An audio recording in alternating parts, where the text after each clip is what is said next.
and welcome to another Media Studies guidance video.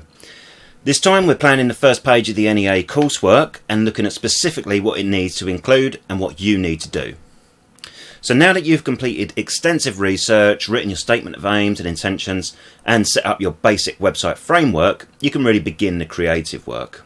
So in this lesson you'll put together the design and framework for your magazine front page and decide on your main cover image.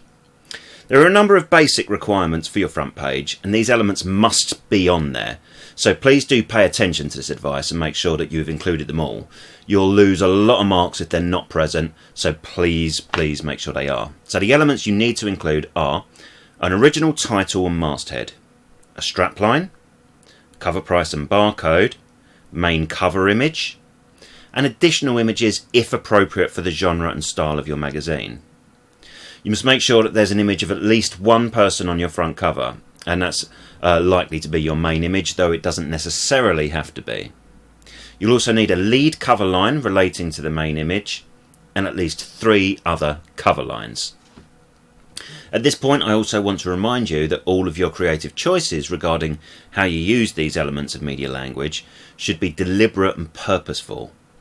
This means that they must be creating a specific intended meaning and must reflect one or more of general conventions of magazines, conventions of the genre you have chosen, ways that your magazine appeals to your target audience, ways that your magazine is constructing a purposeful representation of one social group of your choice. So with that settled, you can begin planning your front page, and do that simply by drawing it. Use a blank A4 page and create a detailed planning sketch of your magazine front cover. Use colour and do your best to make it as accurate to what you envision as possible. You don't need to be an amazing artist or anything, but do draw your main image and any other images. It's fine to use basic stick figures, but do your best to make it the correct size and layout. For example, if you intend your main image to be of a man standing and looking directly into camera, do your best to show that in your sketch. It's important to make all of your creative decisions with the overall meaning and intent in mind. So to help you clarify this and to ensure that your use of media language is purposeful and deliberate, I want you to write brief explanations or annotations for each of the main elements on your page. So please write a few notes on each of the following, giving a clear explanation as to how your choices have created meaning. For example, my masthead is in a chunky bold red font. It's large and dominates the top of the page. The reasoning for this is that most magazines have a masthead at the top of the page.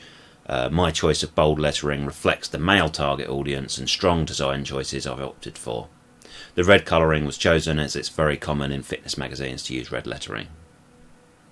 So use the table in your workbook to note down brief explanations for what you intend to do for each of those essential requirements and why you've made that particular design choice. Once that's done, if you have access to a computer, you could get started creating the framework for your page on Adobe Photoshop, which is paid subscription software, or if you don't fancy shelling out for that, you can do it on some free software which is very similar to Photoshop, called GIMP, and you can just search that up online, you'll find it. A few general guidance reminders then.